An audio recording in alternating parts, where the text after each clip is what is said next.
Mi invitado de hoy es Albert Cañigueral, ingeniero multimedia de formación. Albert es escritor, ponente y consultor, y se define a sí mismo como un explorador de los impactos sociales y económicos de las innovaciones digitales que están definiendo nuestra era. En 2011, fundó el blog Consumo Colaborativo y desde entonces es considerado uno de los mayores referentes de la economía de plataformas en español. Albert está ahora centrado principalmente en dos temas: el futuro del trabajo y los trabajadores y el impacto de las plataformas digitales en las ciudades. Es miembro de WeShare, de BMW Responsible Leaders Network, de los 100 de Ecotech y RSA Fellow. Albert es el autor de los libros El trabajo ya no es lo que era y Vivir mejor con menos, y es coproductor del documental Ciutat en Beta, que se estrenó en noviembre del 2022. Albert, buenos días y bienvenido a Decodificados. Buenos días, Loic. Un placer estar aquí. Albert, ¿dónde estás ahora? En Tallinn, la capital de Estonia. La capital de Estonia. ¿Qué haces? ¿Estás ahí por nómada digital o de Sí, trabajo? estoy experimentando un poco el nomadismo digital. En este caso, pues estoy acompañando a mi pareja en un trabajo que tiene que hacer aquí en temas de sostenibilidad y ciudades. Y además aprovechamos que, pues, el hecho de haber viajado, luego seguimos un poco en ruta hacia Helsinki, Estocolmo y Gotemburgo a ver think tanks, gente del gobierno, para justo estos temas que decías que me interesan, pues a ver qué pensamiento hay por estas tierras bálticas y nórdicas, a ver qué están pensando y haciendo. ¿Esto lo sueles hacer a menudo? Es decir, ¿es una cosa que tienes incluida en tu rutina y planificas cada año o Mm, surgen... No, es todo un poco anecdótico. Sí que me gusta, es decir, sí que creo que es importante, aparte de leer mucho y escuchar muchas cosas y ver muchos vídeos, pisar el terreno, esa famosa frase de el mapa no es el territorio, ¿no? Una cosa es el mapa y la otra es cuando bajas realmente al territorio y a conocer las cosas de primera mano y por tanto para mí sí que es una necesidad cuando algo me interesa irlo a conocer si puedo de primera mano. En este caso ha sido un poco anecdótico por un cambio de carrera laboral. He estado un año y medio en el gobierno de Cataluña como director general de datos abiertos, transparencia y colaboración, temas de gobierno abierto. Ese periodo se terminó a finales del 2022 y ahora, por tanto, estoy en un pequeño impasse de unas semanas, unos meses, que me los he tomado con más tranquilidad y he aprovechado pues para organizarme de esta manera. Perfecto.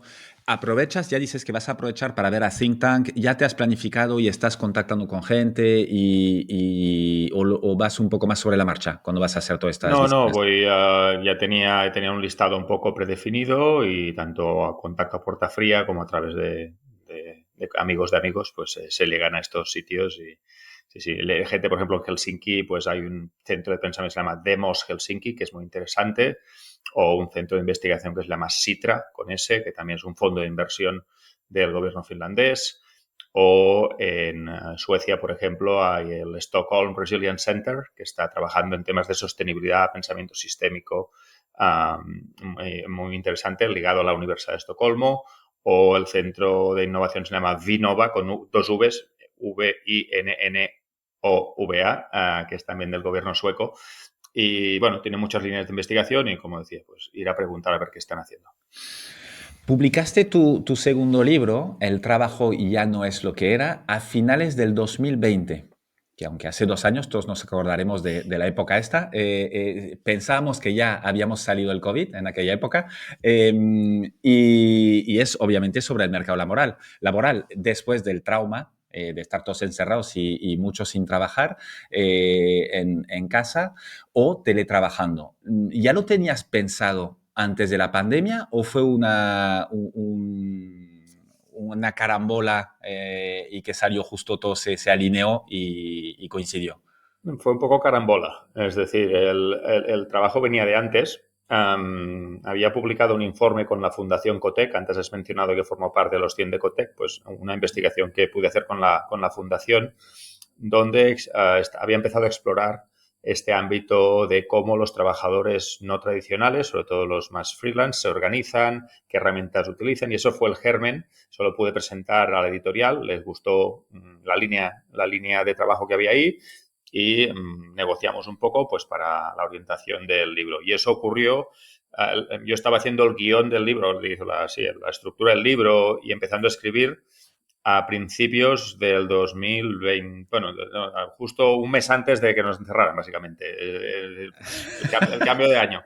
Mejor timing Y imposible. sí, no. Y luego, de hecho, eso también, yo en vez de escribir el libro en casa, me escapaba a un coworking que estaba cerrado, pero que tengo las llaves. Y además estaban haciendo fabricación en 3D cuando no había respiradores que hacían esas bifurcaciones, las Ajá. hacían y estaban también con una cortadora láser haciendo mascarillas. Era el primer momento caótico de la pandemia. Yo ayudaba en lo que podía, que tampoco era mucho, y además pues me ponía por ahí en un rinconcito a escribirme el libro. Así que el libro está escrito en un coworking durante la pandemia. Sería incluso la gestación del libro ya es perfecto en consonancia con el tema. Sí. No, y el editor pues sugirió, y así lo hicimos, de añadir todo un bloque, un capitulito que va dedicado a qué hemos aprendido, porque eso, como decía, venía ya contracción y aprendimos cosas durante la pandemia. Entonces, un poco qué planteas en este libro. Me parece que hay 7 utopías realistas, que me gustó la forma de presentarlo, de futuro del trabajo que dejas ahí para explorar. ¿Cuál, ¿Cuáles crees? Ya ha pasado 2 años. ¿Cuáles crees que de estas 7, pues seguimos en camino, siguen siendo realistas o unas ya son realmente eran utopías? Sí, lo de utopías para realistas también. Yo siempre hay un economista alemán y lo menciono en el libro, que le tomo la idea de ahí porque también es bastante interesante. Y la utopía, como utopía que es, nunca es realizable muchas veces. Es decir, es un propósito de seguir avanzando en esa dirección, pero muchas veces cuando te acercas la utopía se mueve, ¿no? O lo bueno es incluso ser un poco más ambicioso con esa utopía. Pues no, la verdad te diría que tampoco has avanzado tantísimo. Es decir, hay utopías relacionadas con el lenguaje. Una cosa que aprendí, sobre todo cuando escribes, es la importancia de las palabras y el lenguaje, cómo se usan, el significado, y hay que ser pues cuidadoso con el uso de estas palabras. Y lo que nos ocurre en el mundo del trabajo es que estamos utilizando un vocabulario, unas instituciones, una regulación que casi te diría que viene de la primera y segunda revolución industrial, para nuevas formas y nuevas realidades de trabajo que realmente no acaban de encajar, ¿no? Y, por ejemplo, una de las propuestas ahora había, por ejemplo, nuevas palabras como los cobots, que son tus compañeros de trabajo, que son los robots. O ahora que se ha puesto tan de moda el GPT Chat, eso es un Ajá.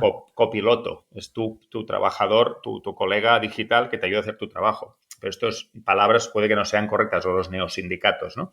Entonces hay que trabajar en este ámbito. Lo que creo que sí que hemos avanzado un poquito es en hacer una de las utopías era disfrutar de la diversidad de relaciones laborales, ¿no? Es decir, parece que solo, yo diría, antes de la pandemia había solo una manera válida, buena, correcta de trabajar, que es la manera, entre comillas, católica apostólica del trabajo empleado con un, ¿no? O sea, empleado en una empresa para toda la vida con un contrato indefinido, y se sigue siendo, y socialmente esa sigue siendo evidentemente pues lo que se acepta como un buen trabajo. ¿Pero tú Pero crees creo que que las esto nuevas ya no había generaciones cambiado antes? ¿O estaba no, ahí no, cambiando, estaba, no? estaba, estaba ahí. Yo creo que la pandemia le dio un empujón, las nuevas generaciones, la gente sobre todo con habilidades del ámbito técnico que están, yo hablando con gente de recursos humanos, ¿no? Me dicen, no, para fichar a esta gente tenemos que realmente aceptar unas condiciones de flexibilidad que antes no nos hubiéramos ni planteado, ¿no? Y hay mucha Esa, rotación esa también. diversidad, sí, esa diversidad creo que se ha ido aceptando cada vez más. Perdona, decías que hay mucha rotación. No, no, y en esto justamente sí que yo, pues hace poco estuve con Laura Chicota de Merlin Digital Partners, que se dedican justamente pues a perfiles más digitales, aunque hablábamos que ahora es difícil, casi que todo tiene que ser digital, ya ponerle esto es casi un pleonasmo, ¿no? Pero y me decía que el ratio de rotación era para mí impensable, era de menos de 6 meses ya todo el mundo cambiaba de trabajo de estos perfiles. Lo cual esta Sí. diversidad de relación Ujú. también pues se va haciendo más presente porque aunque no quieras te cambian los compañeros.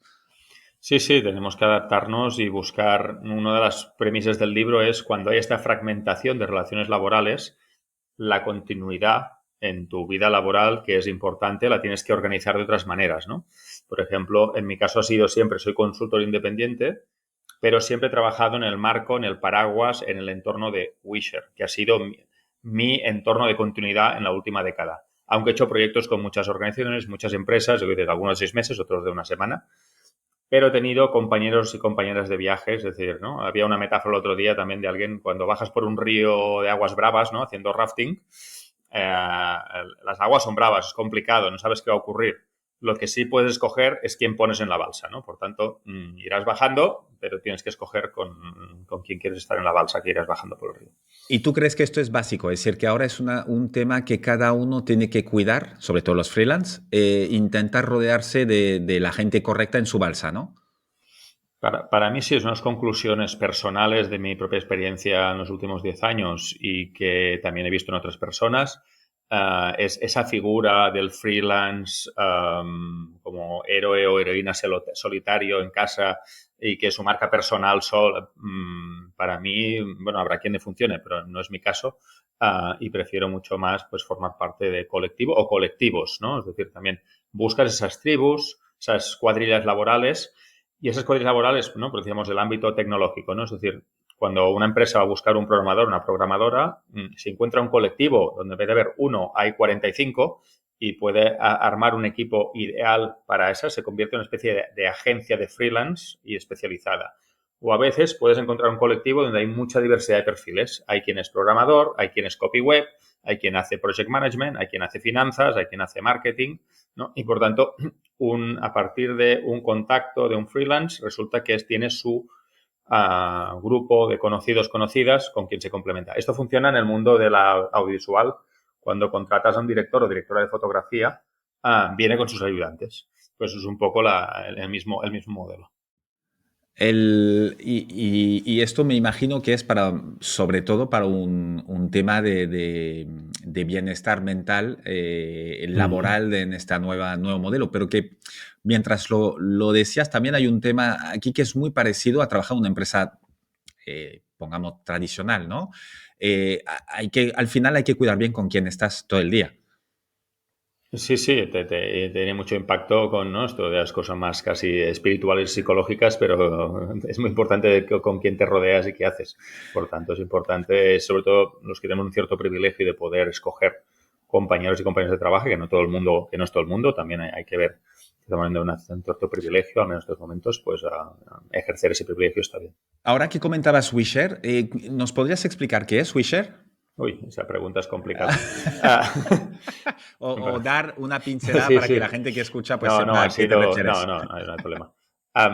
Wisha ha sido un experimento durante 10 años, pero básicamente empezó en el año 2012, sobre todo originado con la energía de gente de 20 y pico, 20 y pocos años en París, alrededor de lo que en ese momento se llamaba la economía colaborativa o la sharing economy en inglés.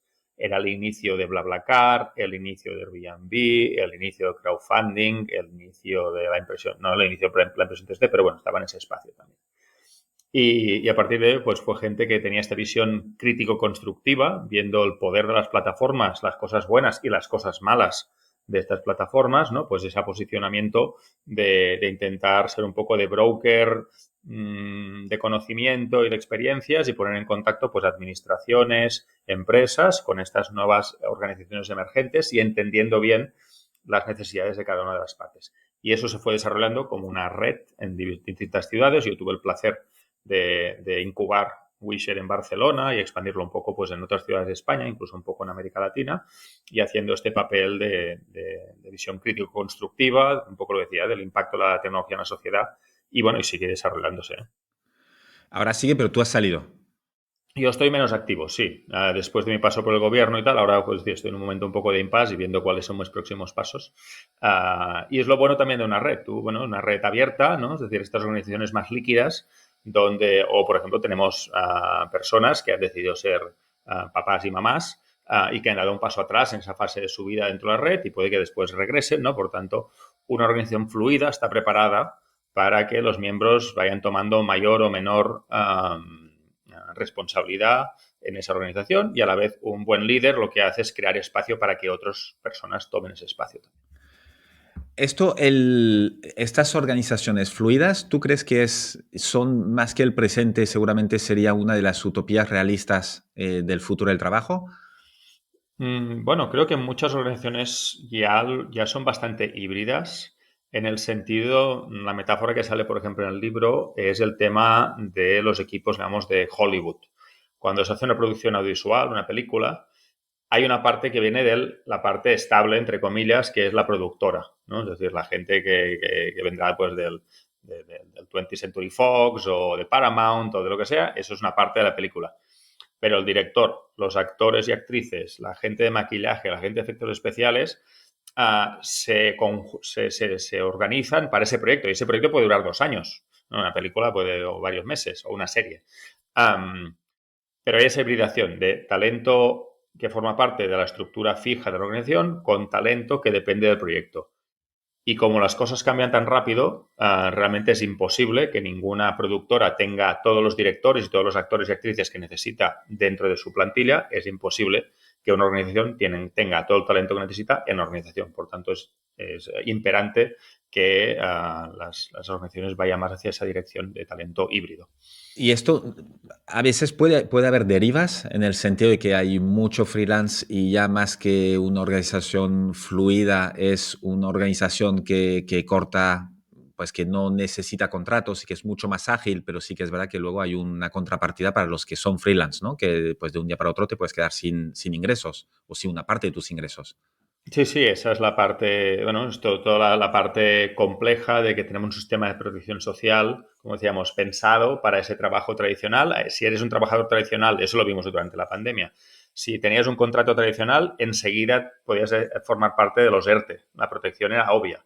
Los freelance y, por ejemplo, las empleadas del hogar, que también tienen un régimen especial, tardaron meses en poder acceder a ningún tipo de protección, ¿no? Porque el sistema no está preparado para proteger de la misma manera a los distintos tipos de trabajo. Es decir, aparte de como dices, de que las organizaciones también tendrían que pensar en cómo trabajan. Es decir, una organización que también trabaje con su talento en modo usar y tirar, lo que va a tener es talento de usar y tirar. Si quieres un talento bueno para tu organización, tienes que cuidarlo. Y tú quieres trabajar con las personas que te han funcionado bien de manera recurrente. También pensamos que ese proyecto es como, ¿no? Lo mismo, volvemos al tema de la productora de Hollywood. Si me ha funcionado un director, una directora, un actor o una actriz, de aquí 5 o 6 años puede que vuelva a hacer otra película con ellos. Por tanto, vamos a mantener una buena relación. No voy a dejarlo ir, ¿no? Por tanto, ahí hay un tan cambio cultural de relación interesante desarrollar. No está muy bien, no estamos muy bien preparados para eso. ¿Y tú crees que se están dando pasos para esto? Es decir, a nivel político, porque esto depende de la protección legal y tal, 100% de las organizaciones políticas. ¿Tú crees que están yendo en este camino o cómo lo ves? Que hay una cosa bastante curiosa en las últimas noticias, porque por un lado la última reforma laboral lo que ha hecho es consolidar muchísimo el modelo de trabajo estándar y se ha bajado mucho la temporalidad y esa ha sido la narrativa principal, es todo el mundo tenía que ser asalariado a tiempo completo y ahí hay pues cosas buenas, cosas malas, pero bueno, hay mucha gente que ha estabilizado mucho su manera de trabajar de esa manera, que está muy bien. Y a la vez, unas últimas cosas que se hicieron en el año 2000, creo que fue el 2022, no creo que no el 2023 aún, fue dotar, por ejemplo, a los artistas de una posibilidad de tener paro, cosa que no tenían. Es decir, si cotizabas como 60 días o no sé cuántos días en los últimos 60 días, tenías derecho a activar una protección especial del paro para artistas. Es gente que tiene un trabajo discontinuo, ¿no? Por tanto, se está avanzando en las dos direcciones a la vez, que es correcto. Por tanto, sí que se empieza a reconocer que cada vez hay más gente que no tiene un trabajo tradicional. Pero políticamente es complicado, porque es mucho más fácil defender el trabajo toda la vida. Aún no estamos ahí. Lo vemos, puede que en espacios un poco que nos pueden parecer un poco raros, como la India, Indonesia, algún país latinoamericano, donde sí que están buscando evolucionar su sistema laboral para igualar la protección a todo tipo de trabajo. Ahí lo están haciendo ahora. ¿Hay ejemplos de Están, esto concretos? sí, están experimentando. Digo, ahora como he pasado por el gobierno un año y medio, no estoy con las últimas noticias de todos los países, pero estoy recuperando un poco. Pero sí, es muy interesante, ¿no? Salir de nuestra burbuja europea, si quieres, ¿no? Para ver que en países donde el trabajo que nosotros consideramos estándar no se ha desarrollado, el nivel de protección no es el mismo, están viendo estas nuevas formas de trabajo y están empezando a diseñar sistemas desde cero, porque no tenían nada antes o tenían un sistema muy débil, ya modelizados, pensados para esta realidad emergente. Con lo que a veces muchas de las innovaciones en este espacio la veremos desde países que no podemos ni imaginarnos. Claro. Bueno, también es verdad que es lo que dices tú, seguramente es mucho más fácil empezar de cero cuando no tienes el otro, pues Ujú. el otro sistema de protección ya establecidos y tal, y luego, pues esperemos que de aquí, no sé, 4, 5 o más años, ya desde aquí podremos inspirarnos y adaptarnos. Sí, lo que sí que estamos viendo es un pequeño nicho muy pequeño de startups, o a veces empresas que están empezando a crear productos específicos para que los trabajadores no tradicionales tengan una mejor protección. Esta especie de burbuja o este grupo de startups les llamamos worker, trabajador, tech. Igual que hay fintech de finanzas o edtech de educación, empieza, y podéis buscar por internet, encontráis worker tech. Yo, por ejemplo, estoy trabajando a través del Banco Interamericano de Desarrollo en El Salvador y en Argentina, donde están haciendo desde los gobiernos nacionales respectivos unos proyectos para dar apoyo, ¿no? Ya que el sector público aún no puede responder, dan apoyo al sector privado que está respondiendo a ese nivel de protección, ¿no? Por tanto, bueno, es un primer paso en esa dirección. Y en España, para volver en España, ¿cómo ves la vuelta a la oficina frente al teletrabajo? Somos bastante presencialistas. Estaba viendo algunos datos recientes y España no es de los países donde el teletrabajo está más instaurado. Realmente hay mucha cultura de presencialidad en la oficina. Pero esto por un lado. A la vez hemos normalizado mucho no ir algún día a la oficina. Es decir, también tenemos que ver que hemos dado saltos muy importantes que hace 4 años parecían una utopía, decíamos, y que ahora nos quejamos si tenemos que ir 3 días a la oficina, ¿no? Tres días en la oficina, 2 días en casa, que esto es una cosa bastante normal ahora ya en muchas organizaciones ya de cierto tamaño. El reto principal, creo, es la estructura empresarial española, sobre todo de pequeñas y medianas empresas, con muy pocos trabajadores. Y esos cambios estructurales, esos cambios culturales, a veces pueden costar más en este tipo de organizaciones. También, evidentemente, el sector servicios o el sector manufactura, que requiere una presencialidad, el teletrabajo es mucho más difícil, ¿no? Desde la venta al por menor a la restauración, La digo, alguna construcción. pequeña fábrica, construcción, pues el teletrabajo es bastante más difícil, ¿no? Entonces, tenemos que entender también el tipo de estructura industrial que tenemos en España para poder compararnos a veces, ¿no? Vemos estadísticas en Suecia, hacen más teletrabajo, bueno, porque tiene otro tipo de organizaciones. Sí, también hay que tener en cuenta Y las hace dos más, y cosas, hace ¿no? más, y hace más frío. Tal cual. Oye, lo que decías ahora antes también cuando te referías a la búsqueda de talento, pues tendrás el talento pues que estás buscando y cómo lo tratas, ¿no? Ujú. Ahora, ¿cómo ves tú en esto? Quizás no en España tanto, pero a nivel global y más con la mirada puesta en Estados Unidos, esta búsqueda de talento, cuando miramos también los últimos despidos masivos de las grandes tecnológicas, que ahora, bueno, tú lo sabrás mejor, pero creo que estamos hablando de 125.000 despidos desde finales de 2022, en todo lo que es pues, Ujú. Meta, Twitter, bueno, Twitter aparte con el extra del efecto Elon Musk. Eh, eh, ¿cómo, cómo lo planteas? ¿Cómo crees que esto, cuál es tu opinión sobre la evolución de este fenómeno en este 2023? ¿No? ¿Qué va a pasar? Porque ahora se encuentran que en Estados Unidos hay pues muchísimo talento, porque Ujú. estas empresas justamente, precisamente, pues contrataban talento y gente muy, muy válida que está en el mercado. ¿Cómo lo ves esto?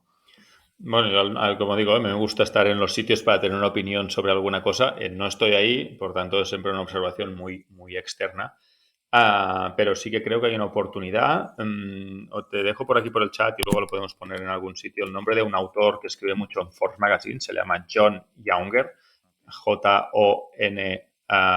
Younger, como, Como más joven. y sí, más joven, y el señor tiene una cierta edad ya.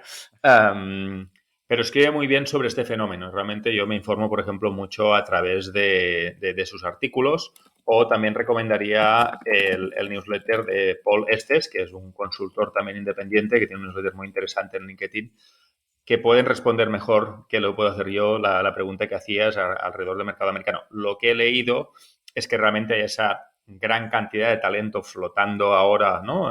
Buscando trabajo, y que las plataformas de freelance, ¿no? Tipo, bueno, que hay muchas, hay las generalistas tipo Upwork o Fiverr, y luego hay plataformas verticalizadas en sectores especializados, pues están siendo un buen canal de encuentro de oferta y demanda, y que mucha de esta gente pues buscará esta flexibilidad. Algunos de ellos habrá imagínate si teletrabajas a 500 kilómetros de tu oficina y te despiden de un día para el otro, pues bueno, te trabajas desde, ¿no? Por tanto, bueno, pues será un fenómeno que creo que acelerará algunas de estas cosas que decíamos también. Será una fuerza. Y Sí, además, porque como tiene una fuerza cultural, también, más allá de la fuerza económica, del volumen de personas que puede representar, muchas veces hay un tema aspiracional, ¿no? Sobre estos temas y una visión, y la cultura esta americana pues sigue generando esa visión sí, porque global. además ya el tema que comentabas de trabajar, teletrabajar y tal, me parece que en Estados Unidos estamos casi a la mitad de la gente que trabaja en software, pues programadores y tal, me parece que está en el 40% que ya trabajan en remoto, lo cual esto es esto no hay vuelta atrás, ¿no? ¿O cómo lo ves? No, Bueno, no, lo hay que ver, digo, hay una oportunidad ahí, y eso, por ejemplo, el documental de Ciudad en Beta que comentabas al principio, pues unas cosas que también salen por ahí, y vemos como algunos territorios buscan esta oportunidad, desde varios puntos de vista, desde, por ejemplo, temas de nomadismo digital, creando unos ciertos visados especializados para atraer ese talento, que es gente con un cierto poder económico, para que pase una temporada en tu territorio, ¿no? Que busquen integrarse también y hacer transferencia de conocimiento con la población local, que eso no siempre ocurre, esto es la parte ideal, ¿no? A veces se aíslan en su burbuja y están con sus cosas. ¿No? Pero bueno, sí que veo territorios, sobre todo algunas islas, desde las Islas Canarias, Madeira, Malta, Croacia, Estonia mismo, Costa Rica, están desarrollando una serie de visados especiales, ¿no? Por tanto, atracción y retención de ese tipo de talento en mi territorio. Y luego algunos territorios donde tienen empresas, esto está ocurriendo, por ejemplo, en Irlanda, que está tan caro a ver, que te pondré por aquí también, se llama Grow Remote, te pongo aquí la web para luego ajá. la puedas poner en las notas.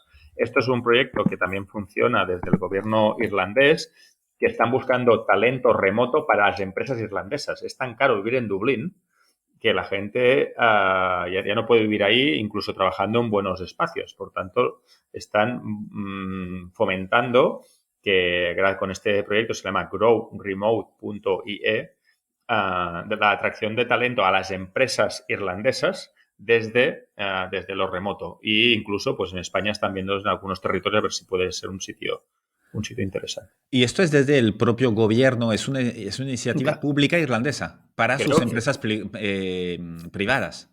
Creo que sí, tendría que mirarte todo el detalle, pero si lo entendí bien, esto venía, si no es si es un tema del gobierno, es un colectivo de empresas que se han Vale. organizado para esto. Ahora está mirando aquí justo. No, porque sí que es verdad que Dublín, la crisis del alojamiento es brutal y la gente no se puede alojar en Dublín. Ya no hay, incluso lo que dices tú, incluso ganando unos sueldos más que dignos, ganándose bien la vida, pues no hay lugar para vivir ahí.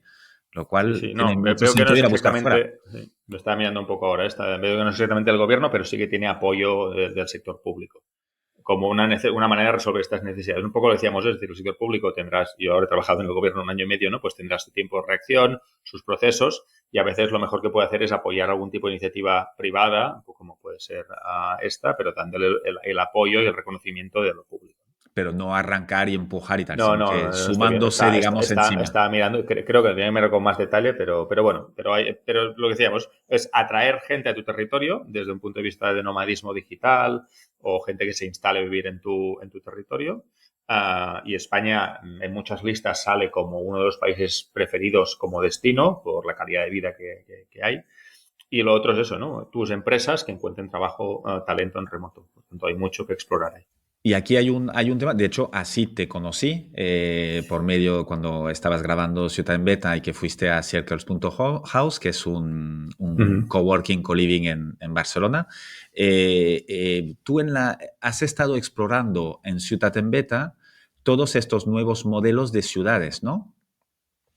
Sí, sí, sí, bueno, ver los impactos. Sí, aún no creo que haya un modelo de ciudad, simplemente que el trabajo y toda nuestra manera de vivir y movernos en las ciudades o los territorios es un tema tan central que si cambiamos esa pieza tiene muchos impactos en el sistema. Y eso es lo que estaba intentando explicar, ¿no? No ya ni comprender, sino simplemente explicar. ¿Y ¿por qué este título? Bueno, es uno de los valores de Wisher, ha sido siempre en beta permanente. Es una manera que te fuerzas a seguir aprendiendo, mejorando, ¿no? Es decir, en un mundo tan cambiante, tan complejo, tan caótico, decidir que esto es así y lo será para los siguientes 20 años, es un poco arriesgado. Por tanto, mantener esa modalidad de pensamiento en beta, incluso como persona, bueno, como política pública en la ciudad, y incluso tu manera personal de habitar la ciudad, pues creo que es interesante, ¿no? Nosotros siempre defendemos que esto, estar en beta permanente uno mismo. ¿Y qué aprendiste del documental? Porque tú eras coproductor, ¿no? Bueno, eres Sí, coproductor del documental. ¿Participaste mucho en el desarrollo del propio documental? sí, de hecho esto es una historia bastante curiosa también, no creo que no lo he explicado aún en ningún sitio, pero esto viene de un crowdfunding que hicimos con la plataforma Goteo hace 4 años, antes de la pandemia, para hacer el primer documental se llamaba Barcelona en beta y era para ver el impacto de las plataformas tipo Airbnb, Uber, Globo en la ciudad de Barcelona y la respuesta a política pública, pero el dinero que teníamos del documental del crowdfunding no era suficiente para hacerlo la ambición que teníamos y buscamos más financiación, pero no llegamos a tiempo, luego vino la pandemia, luego una cosa, lo otro y tal, y acabamos rediseñando el documental.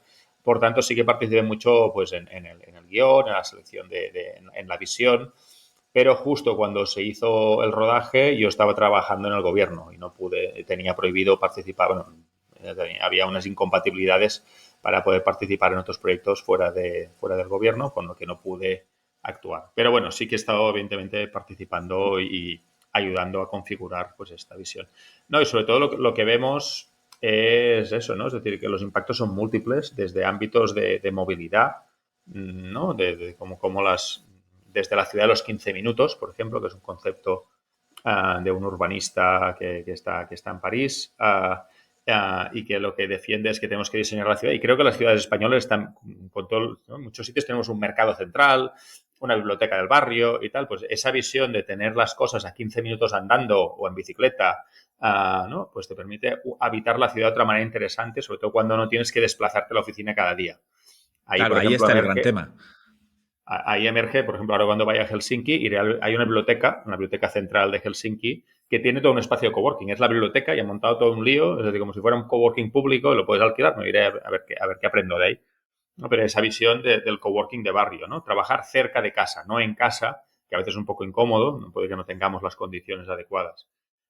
Eso implica también, ¿no? Toda la inversión que se hace pues, en la gente que entra y sale a la ciudad toda a la misma hora, ¿no? Las colas que hay por la mañana y por la tarde, la gente que va en coche en las grandes capitales, pues sí, pues eso se puede distribuir a lo largo de la semana, a lo largo de los días, y qué impacto tiene eso en las infraestructuras. Incluso gente, que yo conozco casos de primera mano, que han decidido, después de la pandemia, ir a vivir fuera de la ciudad y teletrabajar en un 90% del tiempo, ¿no? Y por tanto eso genera una gentrificación en territorios que no estaban tan expuestos a ese fenómeno y una presión sobre los servicios básicos de sanidad, educación, para territorios que no tenían esa población anteriormente, ¿no? Por tanto, hay muchas cosas a considerar. Pero tú crees que esto, por ejemplo, en el ejemplo que comentas de España, ¿no? Si tendría que moverse mucha gente de las ciudades para generar esta presión, ¿no? Sobre los servicios básicos o ya está pasando. A pequeña escala está pasando, porque estamos hablando a veces de poblaciones de 3.000 habitantes donde están llegando 100 más. Por tanto, incluso puedes una escuela, ¿eh? A veces hay una única escuela y llevas 5 niños más y eso ya te genera otra dinámica. A pequeña escala, en algunos sitios ya se ve, o el hecho de tener a veces una única farmacia, ¿no? Bueno, pues se tendrá que ir explorando todos estos impactos y ver cómo organizarlo. Y Ahora, esto, justo pasado, bueno, ahora estamos grabando esto a finales de enero, pero en pocos días hacemos un pase este documental gracias al Plan Estratégico Metropolitano de Barcelona. Y justo es esta visión metropolitana, ya no de la ciudad, sino de la metrópolis, ¿no? Por tanto, hablamos de la ciudad de los 15 minutos y la metrópolis de 45, ¿no? Por ejemplo, pues esos conceptos son interesantes. esto es como es decir, 15 cuando estás dentro, que vives dentro, y 45 que tienes acceso, digamos, a la ciudad, aunque no vivas dentro. Eso mismo, sí. Sí, sí, Bueno, sí. bueno, soy un buen ejemplo de esto yo. Yo vivo a, no, sí, pero vivo a 30 minutos en moto de Barcelona, donde trabajo y voy entre 3 y 4 días a la semana. Sí, sí. El perfil que estabas dibujando. Vamos. No, no, no es imaginario, no es No, imaginario. no, pero eso sí, llevo 10 años aquí. Ya, No, ya, no no fue está. post-COVID y muy contento. Entonces, ¿qué más? Claro, esos son planes, son impactos de lo que está pasando ahora. ¿Cómo se dibuja la ciudad? Tú que has estado ahora en las dos partes, ¿no? Porque es muy bonito esta ciudad de los 15 minutos. Me parece un concepto maravilloso. Pero claro, ¿cómo lo pones en marcha? Porque hay muchísimos factores que van a hacer que esto pase o no. ¿Cómo hace una ciudad como Barcelona, por ejemplo, o como Tallinn, donde estás ahora, para fomentar esto? Bueno, ahí hablamos, ¿no? Muchas de de estas innovaciones empiezan con una visión, que en este caso es la ciudad de los 15 minutos. Ahora no me sale el nombre del arquitecto, Carlo, bueno, luego te lo busco y Y ya te lo lo pondré en comparto las también por notas. aquí, lo ponemos en las notas. Primero la visión y compartir esta visión, y irlo explicando y usar un cierto lenguaje.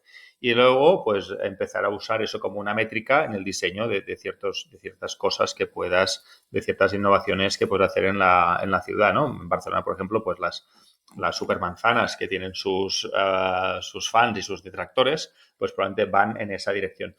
Y ya digo, y creo que además en el caso de España en general, no solo Barcelona, la configuración de las ciudades, que muchas veces ha sido, las grandes ciudades que han sido la unión de lo que antes eran ciudades más pequeñas, ¿no? Pasa en el caso de Barcelona, pasa en el caso de Madrid, que ha ido conectando lo que eran ciudades independientes, de manera muy natural configura esa estructura alrededor de un mercado, alrededor de una biblioteca. Tenemos esta distribución de servicios que si te vas a una ciudad americana no tienes, por ejemplo. Pues ahí es interesante de poder comparar todo eso. Por lo tanto, estamos cerca. Creo que es más un tema por ejemplo, yo sería muy fan de tener coworkings públicos de barrio. Esa sería una política pública que a mí me interesaría. Y así ya sí que es verdad que va justamente estás con actos ayudando a que esto pase. Si permites Ujú. a la gente que salga, porque como teletrabajar en casa, ¿a favor o en contra? ¿Cómo lo ves? A mí no me gusta, personalmente. Es decir, hay gente que le va muy bien, yo hago en mi caso personal. Primero, creo que necesitas un espacio de trabajo cómodo, con una buena infraestructura, eso tiene un coste. Necesitas un espacio, que no todo el mundo tenemos casas más bien pequeñas en las ciudades, en las grandes urbes españolas. Vivimos bastante apretaditos, con lo que no siempre hay ese espacio y esa calidad, incluso en luz, ¿no? En comodidad del mobiliario. En cambio, si vas a una biblioteca o te vas a un coworking, pues ese espacio, esa luz, esa conexión puede estar compartida con otras personas. A la vez a mí me gusta estar rodeado de otras personas que estén trabajando, también me motiva, incluso tener un poco de ruido de fondo, más que el silencio absoluto que uno puede tener en casa. Por tanto, pero ese concepto de trabajar cerca de casa me parece, ¿no? Ese concepto a veces binarizamos, trabajar en la oficina o trabajar en casa, ¿no? Y justo entre esos dos puntos, esos dos polos, hay una continuidad muy interesante. Hay una empresa en Madrid que es una spin-off de de una inmobiliaria, la empresa se llama City Hub con Z, Ajá. Z-I-T-Y Hub, que lo que hace es facilitar a las grandes empresas que ofrezcan a sus empleados un abanico de espacios laborales, que puede ser la oficina del norte de Madrid, la oficina del sur de Madrid, un hotel donde sabemos que por 20 euros la hora puedes tener acceso a una buena sala de reuniones y te puedes encontrar ahí con un cliente o incluso con tus compañeros. Un abanico de espacios de coworking, pues en Madrid puede ser Utopicus o Impact Hub o Cloud, ¿no? Por tanto, tienen acuerdos de manera que tú simplemente dices, mira, hoy me voy a trabajar aquí, ¿no? Y eso es como una especie de Airbnb casi on demand, ¿no? Bajo demanda de dónde ir a trabajar. Esos son el tipo de innovaciones que están emergiendo y es una organización muy interesante esta.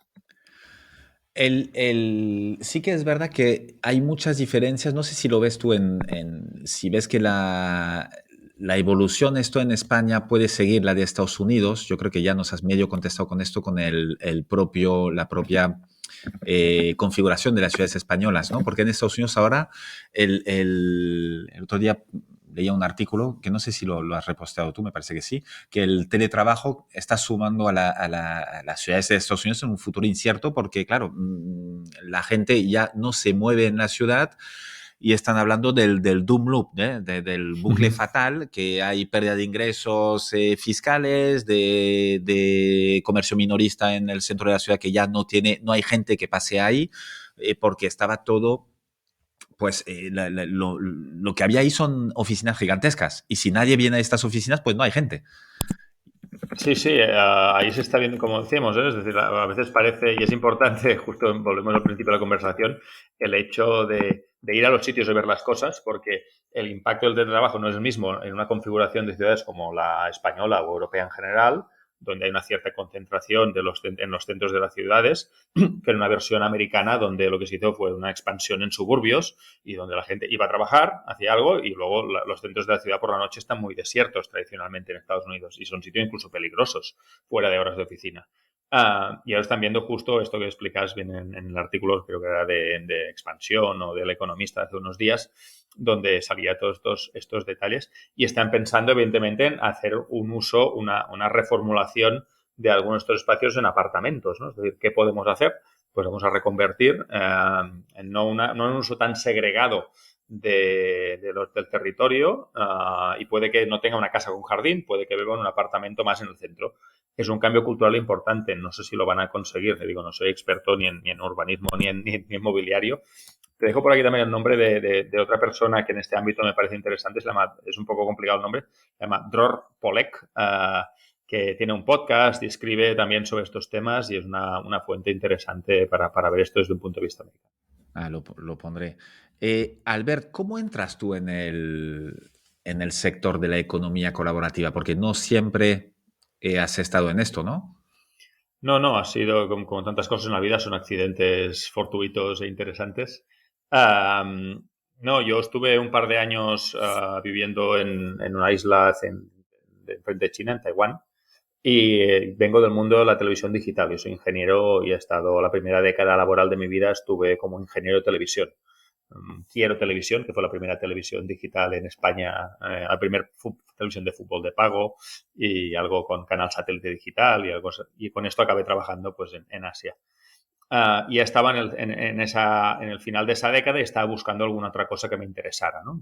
Había conocido un mundo, me había hecho marketing, un poco de comunicación y cayó en mis manos a través también de algún artículo creo, de Wired Magazine primero y luego un libro que se llama, en inglés se llama What's Mine is Yours, lo que es mío es tuyo, de una autora inglesa que en ese momento vivía en Sydney, se llama Rachel Botsman, que me inspiró mucho, me pareció muy, ¿no? Yo habiendo vivido fuera, alquilándolo casi todo, porque vivía con muy pocas cosas, pues me parecía una visión muy interesante. Y cómo era el momento, estamos hablando de 2010, más o menos, sí, cuando el libro creo que se publicó. Hay su charla TED de Sydney en 2011, que es muy buena, y vi que había montado pues todo un negocio de divulgación y consultoría alrededor de ese concepto y básicamente me inspiré con ella, incluso he estado en contacto con ella varias veces. Un compañero lo hizo en francés, otro un poco como un chiste, ¿eh? Un francés, un italiano, literalmente un alemán, un español y fue también el germen de Wisher.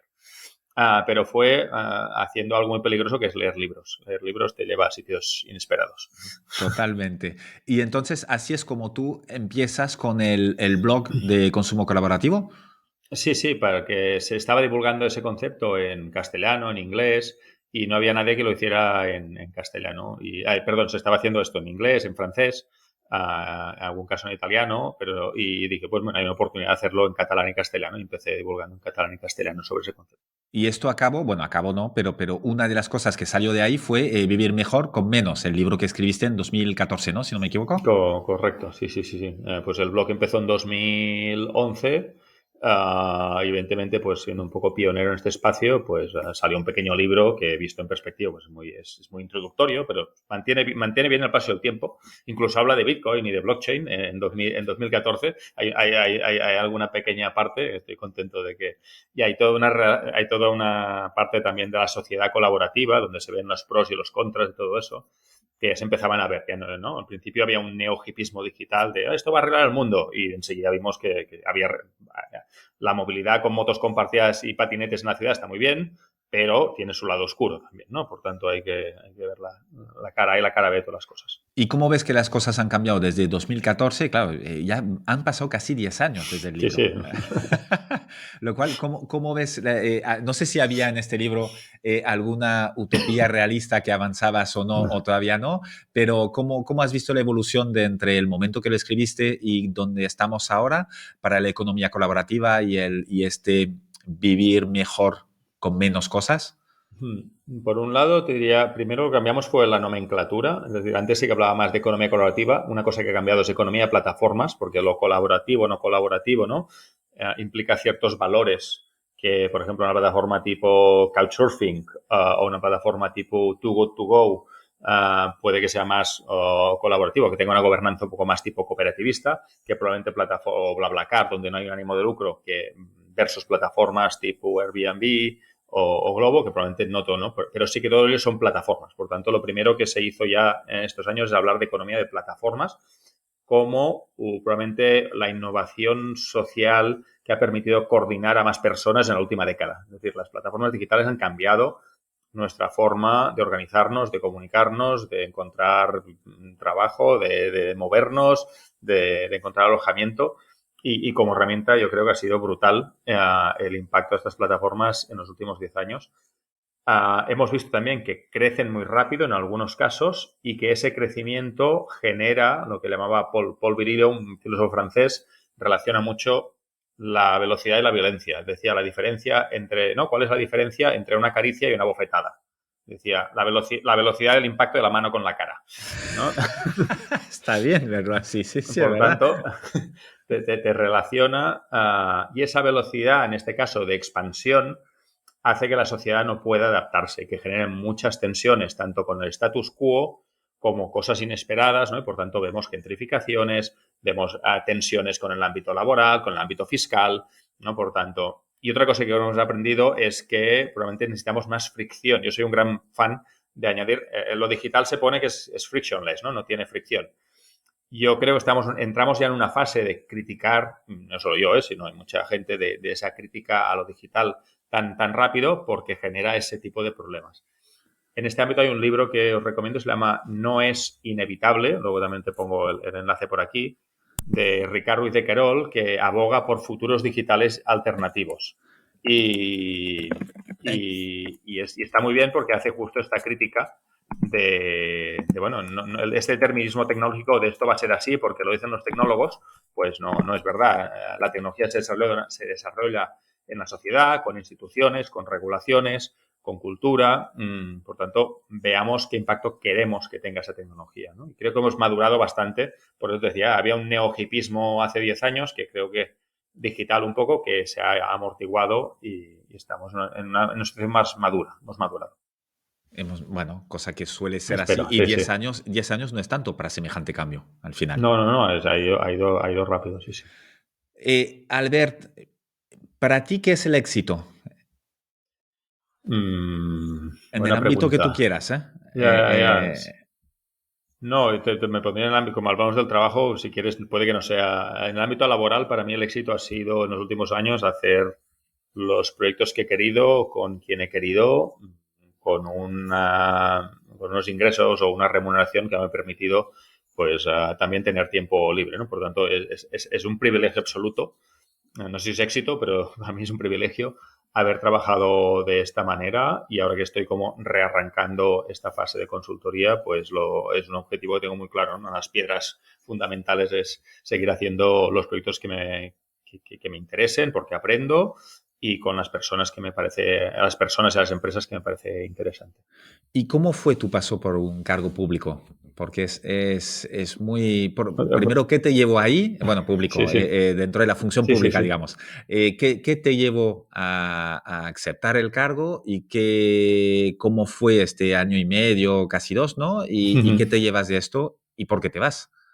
Sí, bueno, te daría para otra entrevista todo esto ya, pero nada, de manera resumida. Es decir, entré en contacto con es decir, en la formación del gobierno de Cataluña, la consejera de Gobierno Abierto, Victoria Alsina, me había conocido en un proyecto que habíamos hecho conjuntamente el último año, se llama Cataluña 2022, que era un grupo de 30 expertos y expertas para hacer propuestas en el país para Cataluña, de una Cataluña pospandémica, ¿no? O los posibles futuros de la post-COVID-19.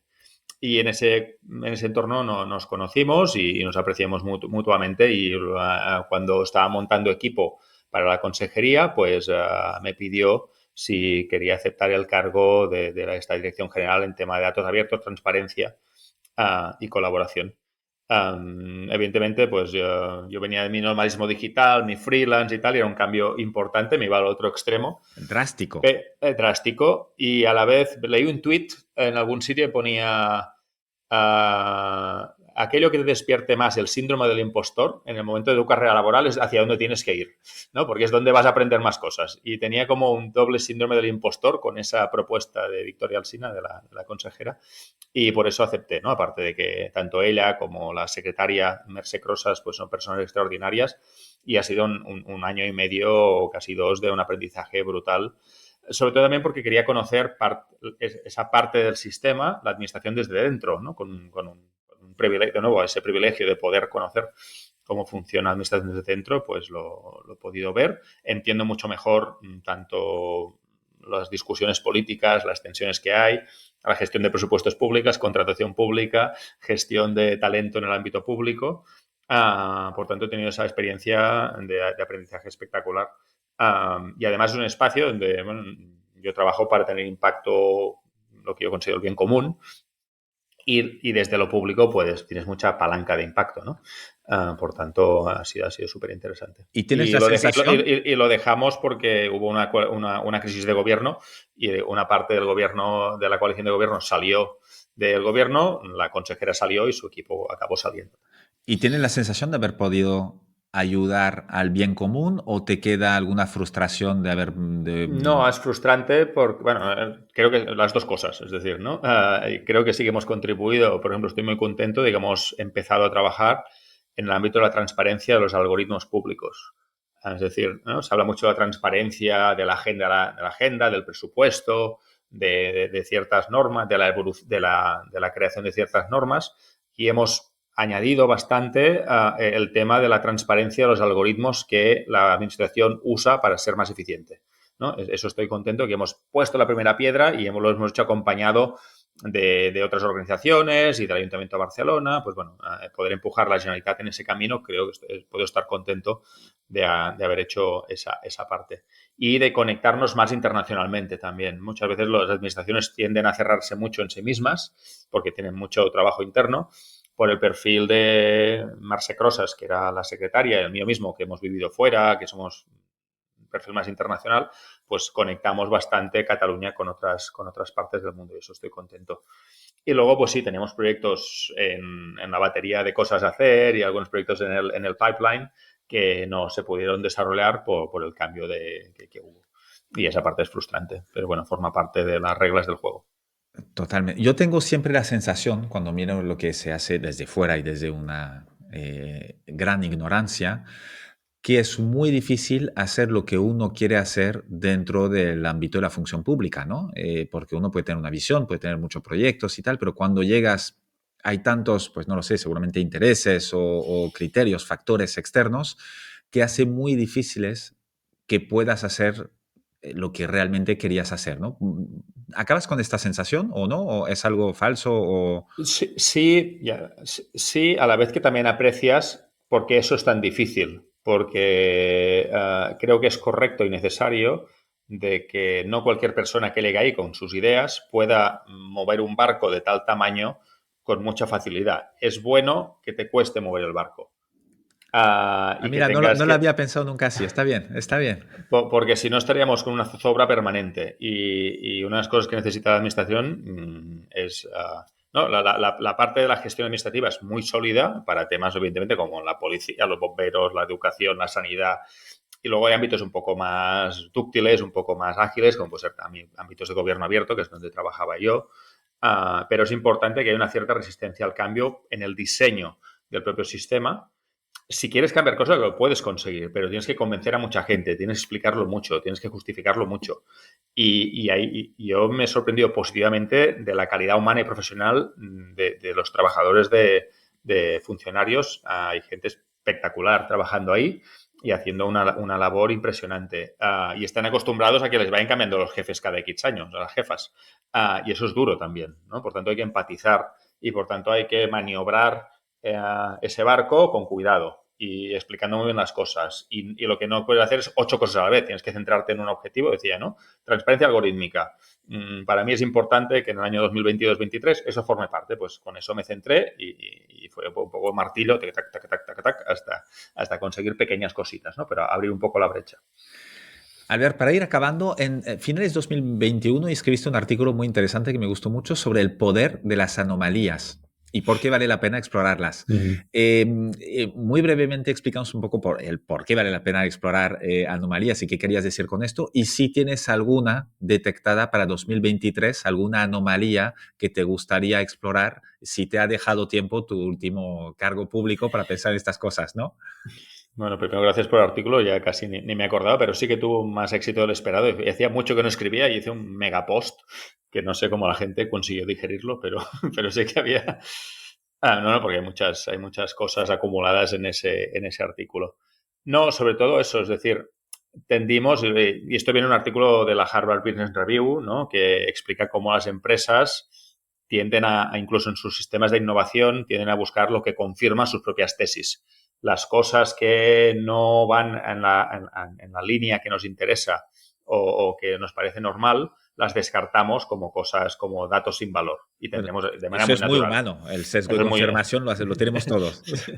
Pues es importante ser conscientes de ese sesgo de confirmación y a veces cuando ocurren cosas pues en los márgenes que no sabes ni cómo se llaman, ni quién lo hace y no entiendes de qué va eso, pues es importante dedicarle un tiempo.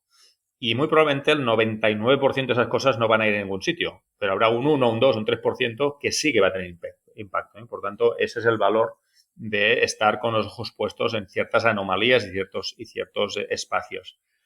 Y como dices, ahora no he tenido tanto tiempo de ponerme a fondo a investigar y parte de lo que estoy haciendo ahora es todo este ámbito. Hay cosas que me están interesando bastante, que no sé hasta qué punto son anomalías, ¿eh? Pero todo el mundo de las DAOs, las organizaciones descentralizadas, que eso ya hace tiempo que existe, que ha habido un hype y un boom, luego hubo un poco de depresión, y ahora están empezando a salir pequeños colectivos que primero en la comunidad, es decir, ¿no? Porque antes las DAOs, las organizaciones descentralizadas basadas en blockchain, te decían un white paper, montaban toda la teoría y luego esperaban que la gente legara. Eso no ha funcionado. Por tanto, lo interesante son comunidades que ahora ven las DAOs como un modelo de automatizar parte de su gobernanza. Eso me parece mucho más lógico y mucho más interesante. Y ya empecé a ver casos. Hay un edificio en Sants, en el barrio de Sants, en Barcelona, que hay todo un colectivo de gente dedicado a estos temas que quiero ir a visitar, que no he tenido tiempo de ir a visitar. Como digo, me gusta ir a los sitios y hablar con la gente. ¿Y en qué ámbito las ves estas DAOs? ¿En ámbito privado, en ámbito incluso público o No, por de ahora comunidades? ámbito privado. Por ejemplo, hay algunos diseñadores, un poco los freelance, ¿eh? También a veces se organizan grupos de freelance a través de DAOs o había gente que estaba probando más en lo público, decías, temas de Internet of Things con DAOs que permitieran pues una gestión colectivizada de esa infraestructura pública o pseudo pública, pseudo privada. Bueno, hay gente experimentando en ese ámbito que, digo, muchos van a fracasar, pero creo que es un espacio interesante. La otra obsesión tengo dos obsesiones más ahora. Una es con todo el tema del pensamiento sistémico, y más que el pensamiento, que es una cosa más intelectual, el systems change, systems design, el transition design, es decir, cómo facilitar esos cambios, y ahí están emergiendo pues varias teorías, que es interesante. Y dentro de todo eso, nuevas instituciones, que suena algo como muy aburrido y muy friki, pero que, y no me refiero a temas públicos, ¿eh? Por ejemplo, hay un proyecto de un compañero de Javi Creus que se llama salus.coop, lo pongo también por aquí, que es una cooperativa de datos sanitarios. Pero lo que me interesa más es sobre todo el hecho de colectivizar nuestros derechos digitales en una especie de cooperativa. Esto se llama data Trust en inglés o Data Cooperatives. Y esto, por ejemplo, la legislación europea ya lo contempla. Y estas nuevas colectividades digitales es algo que creo que está en estos márgenes y que va a ganar centralidad. No sé en qué forma, ¿eh? Y veremos cómo la sociedad civil organizada tiene capacidad de tener más impacto del que ha tenido por justo esta parte digital. No sé exactamente en qué forma, pero este espacio es donde estoy mirando. ¿Y tú crees que a medio plazo incluso esta sociedad civil puede solaparse y coger un poquito de lo que está organizado ahora por la sociedad pública, por las instituciones públicas? ¿Puede llegar a esto?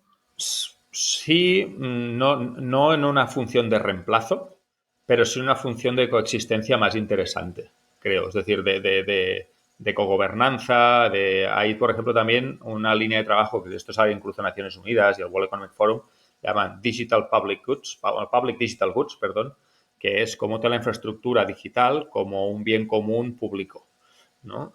Plataformas digitales, infraestructura. Y eso puede haber una cogestión, una cogobernanza desde la sociedad civil también, ¿no? Bueno, por ahí veremos cosas que por ahora, como decía, estos futuros que no sabemos ni cómo se llaman, ni qué forma tendrán, pero sí que puedes intuir justo en la dirección que iba. Es decir, una coexistencia más madura, una relación más madura entre la sociedad civil y la administración. Creo que es una dirección interesante en la que poder ir y yo como está un poco en los dos lados, pues espero contribuir un poquito a que eso ocurra de manera modesta. Esperemos que sí, esperemos que sí. Tienes todo el perfil para esto. Albert, última pregunta. Si tuvieras la posibilidad de poder poner un mensaje en una lona gigantesca delante de todas las escuelas, para que lo viera pues todo el mundo, los que pasan delante, los que entran, los que salen, ¿qué pondrías ahí? Sí, a mí bueno, una vez leí un libro que me cogí en una librería de estas de museos y tal, ponía all schools should be art schools, ¿no? Todas las escuelas deberían ser escuelas de arte. Esto viene de unos artistas ingleses de hace pues 3 o 4 décadas y tal. Y era un librito muy cortito. Pero que explicaba, ¿no? Es así como una escuela, entendemos que una cosa más industrial, donde aprendes algo y tal. Una escuela de arte, lo que te da son referentes de gente que en la historia ha hecho cosas en ese espacio, la pintura, la danza, la música, unas herramientas y a partir de ahí tú tienes que espabilarte y tú mismo te verás con qué resuenas más, con qué resuenas menos, qué te parece bien, qué te parece mal y desarrollar el pensamiento crítico. Es decir, no aceptar ciertas cosas como tal porque alguien te las dice, sino tienes que poner pues tu propia perspectiva en las cosas, ¿no? Y esa visión de que todas las escuelas deberían ser como las escuelas de arte sería algo que me gustaría poner ahí para que cada mañana los niños, niñas y profesores y profesoras lo pudieran ver. Genial. Albert, muchísimas gracias. He aprendido, he tomado muchas notas, además de todos los chats que me has enviado. Voy a tardar un montón en hacer todas las notas de este episodio, que está guay. Y tengo mucho trabajo por leer. Ha sido muy interesante y te agradezco mucho tu tiempo. Muchas gracias, Loic. Un placer también. Y ahora a ver qué día coincidimos los dos en Barcelona también y nos vamos a tomar una cervecita. Está Así que, hecho. Gracias, ¿vale? Albert. Chao. Gracias. Chao.